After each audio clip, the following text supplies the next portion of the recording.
Welcome to the second edition of the Alleghany Journal's Movers and Shakers series, where we interview people in the community who have a substantial effect on it, work ultra hard, but most of the time when we see them, they're out doing that.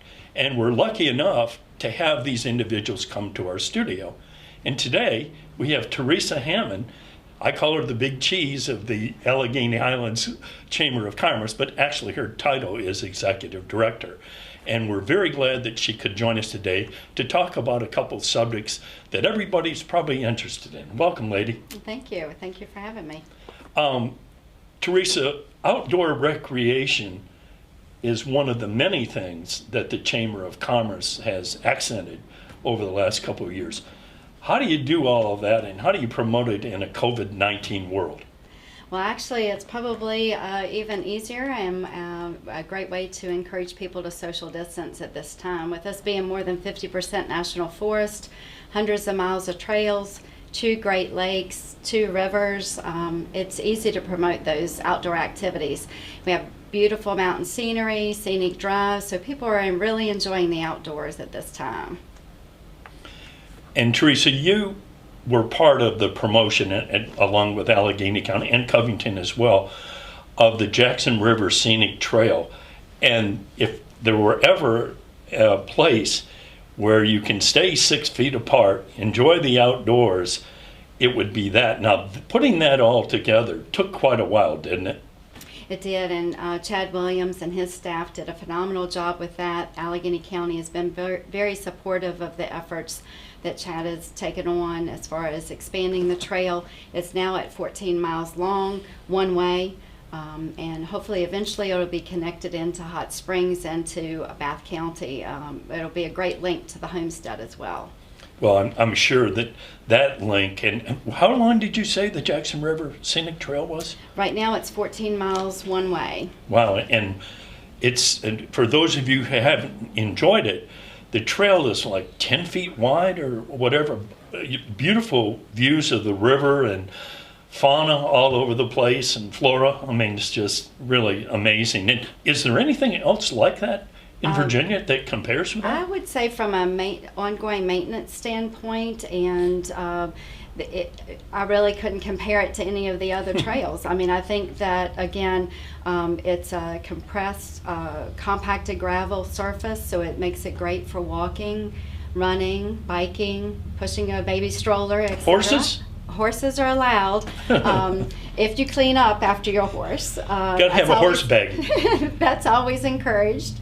But it does meander along the Jackson River. There's a nice breeze coming off of the river, and wonderful trailheads with restroom facilities along the way. So some great parking along the trail at the designated trailheads. So again, I can't say enough about what Chad and his crew have done to make that a great asset for our area. And it's well kept too, well maintained, I've noticed. Beautifully maintained. Now, with respect to the major outdoor events, how has this COVID-19 situation affected them? Recently, I guess the 1 mile swim was a casualty of it, but the marathon, and many people may not be aware that you have a marathon, a half marathon, 10K, and a 5K. What kind of participation volume did you see, or have you been seeing for your outdoor events this year versus even as close to as last year?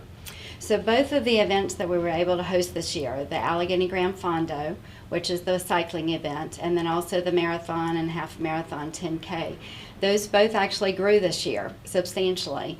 We had about 124 participants in the Alleghany Grand Fondo. That is actually a 4 different routes. So we have the 100 mile, the 60 plus or minus mile, and the 30 mile. And of the 60 mile, there's 2 different routes, one that includes Airport Mountain. Agony. Agony and the Alleghanies. Now, what kind of commercial promotion is that where you tell the whole world, come on up and have agony in the mountains? And that's actually a selling point. I think that a lot of the cyclists that are really avid cyclists look for the biggest challenges, and Airport Mountain is one of those. So the Medio Mountain and the Grand both go over Airport Mountain, and it is quite a feat for those cyclists. But we had great volunteer support. We had wonderful comments from the participants. We had, I think, 12 different states represented in those 124 participants. And we followed health safety protocols. We implemented a lot of new protocols around the COVID-19 pandemic. We made sure that people were social distanced at the start of the race. We spread them out. We allowed them to start staggered starts in order to have them more spread out. All kinds of new nuances. That's so very true. And as far as the marathon's concerned, again, we had a little over 350 participants, staggered starts, so people were spread out on the trail. Those that were handling any type of refreshments were masked. Asked to wear masks. The participants, again, seemed to really enjoy the event.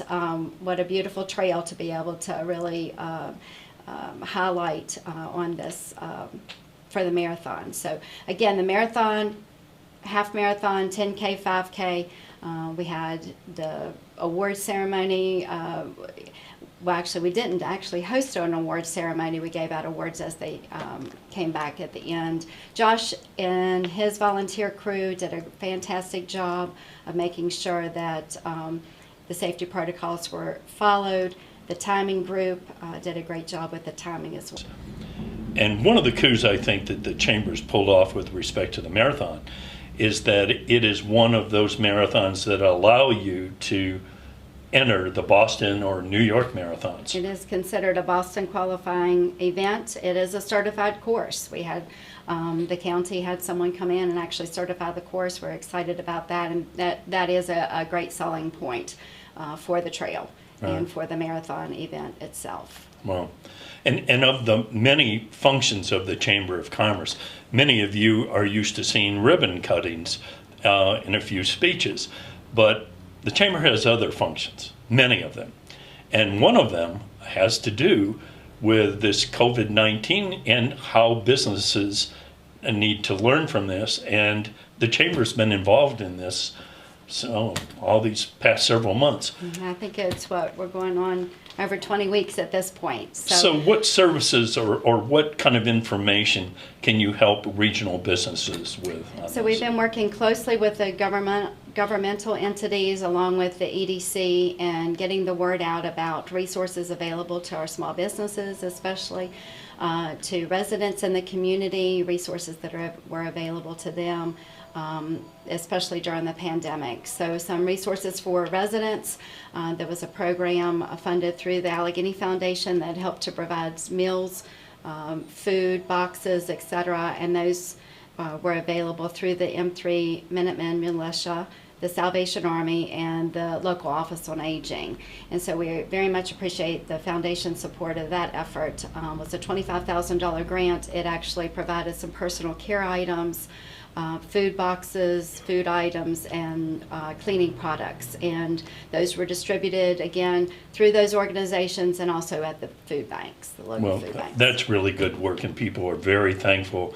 It's nice to know there's that kind of resource around here. I'm not sure that every Chamber of Commerce is doing that kind of thing. I thought we'd switch gears a little bit here. Teresa, with respect to how the Chamber is funded, part of the Chamber's funding has to do with a lodging tax in Alleghany County.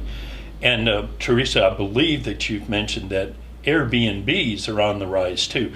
How do those two work together? Are they sincere competitors, or do they both contribute to the Chamber's mission? So they both contribute to the Chamber's mission by offering lodging to visitors that are coming to the area, and everyone may be looking for a little different take on lodging. Some people are interested in camping, whether that be tent camping or camping in RVs. They might also be interested in staying in a cabin or an Airbnb to have, maybe a little more authentic experience when it comes to lodging. And then, of course, a lot of people are more comfortable with the chain hotels and the cleaning protocols that they may offer. So, that's a good point too. So, Yeah. But Airbnb has cleaning protocols in place.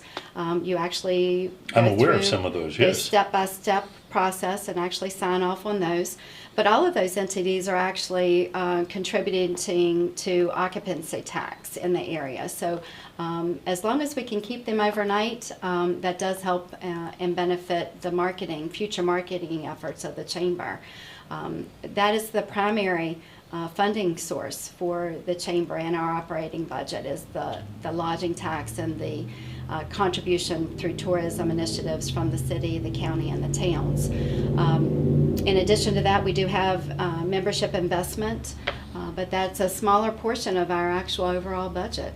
Okay. We pursue various grant opportunities, again through the Alleghany Foundation, but also through Virginia Tourism and any other funding sources that we can find, because we're always looking to be able to expand our marketing efforts. So has the pandemic severely impacted the tourism industry throughout Virginia, or are we seeing a particular downtrend here just temporarily? What can you say about the trends? Well, it's throughout the region and the state and the country as well. I mean, lodging, hotel, motel occupancy taxes, March, April, May, June were probably near zero.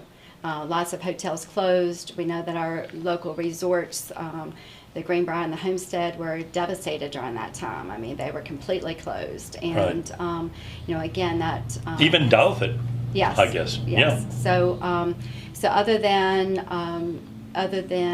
now what we're trying to do is trying to spur more people to visit the area, look at some of those unique lodging and camping and outdoor recreational opportunities, and spend the night.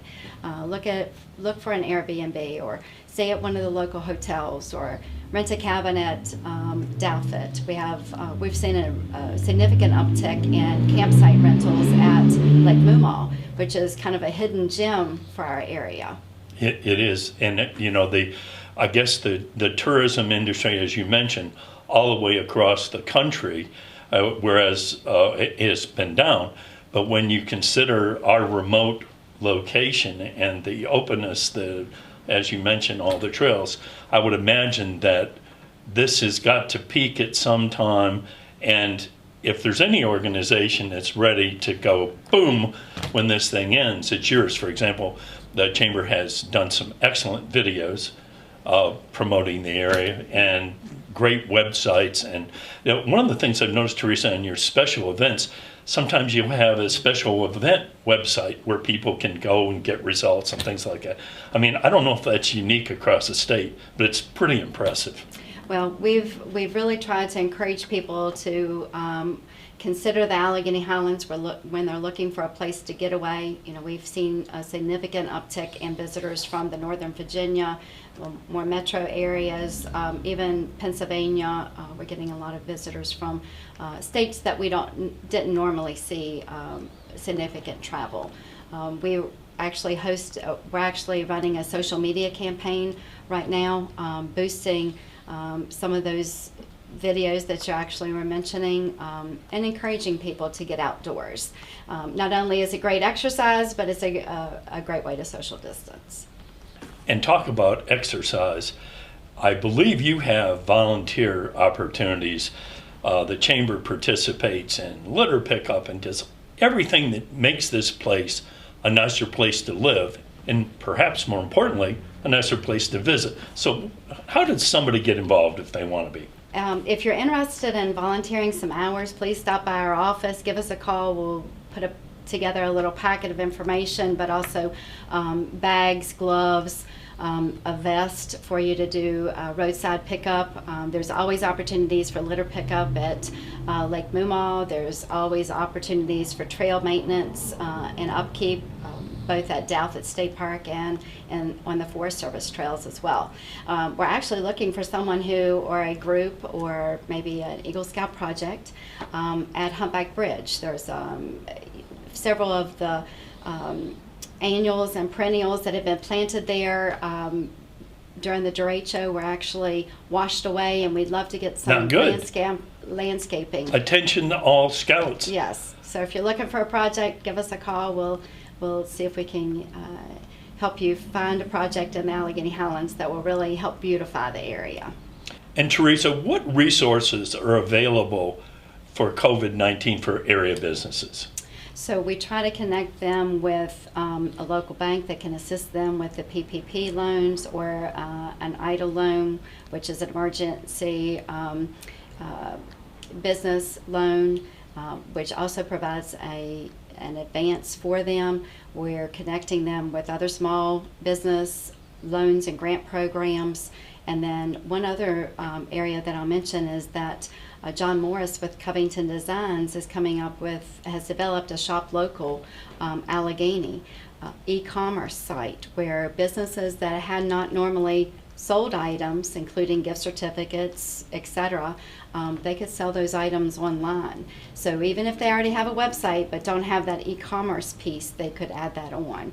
So just visit the Chamber's website, go to the COVID resource page, and there are lots of great links and helpful information there. The Alleghany Highlands Chamber of Commerce and Tourism recently received a $10,000 grant from the state called Wanderlove. What's that all about, Teresa? So it's a way to connect visitors, potential visitors, to the area and the various assets that we have. So it helps you to create kind of a travel plan or an itinerary for while you're visiting. So it's a hub and spoke. So while you're staying in the area and some of our, again, unique lodging opportunities, you can go out and visit the Jackson River Scenic Trail. You can go visit the Children's Forest. You can take a float on the Jackson River or at Lake Mumaw. You can walk in both of our very walkable downtown areas and visit some of our local restaurants, and even if it's just getting something to go from one of our local restaurants. So it's a way to help visitors plan their trip and then also visit our Love artworks that are in the community. Yeah, the sign in downtown Covington is unique and Yes. beautiful, isn't it? Love. They did a great job there, and we're always encouraging people to visit Humpback Bridge and take a picture, post it on our Facebook page or share it on our Facebook page so that we can keep track of the visitors and where they're coming from. And hopefully with a new arrangement of flowers via a Boy Scout Eagle Scout project. Great. Absolutely. Well, hopefully our audience has a feel for the range of the things that the Chamber of Commerce is involved with. This lady has been at the helm for 12 years, I believe, and everybody likes her. Everybody sees her all over the place, and we were delighted to capture you for 10 minutes without everybody asking 25 questions. I got to ask a few. And we thank you very much for joining us today. Well, I appreciate you having me. I do have to give a huge shout out to the staff at the Chamber. We have a great staff working hard for the community, and Josh, Angie, and Pam, and Calvin McClinton, and we had a great intern this year helping us, Macy, and I have to say we've got a great staff working hard for the Alleghany Highlands. Well, that's pretty obvious. Thanks again. Thank you.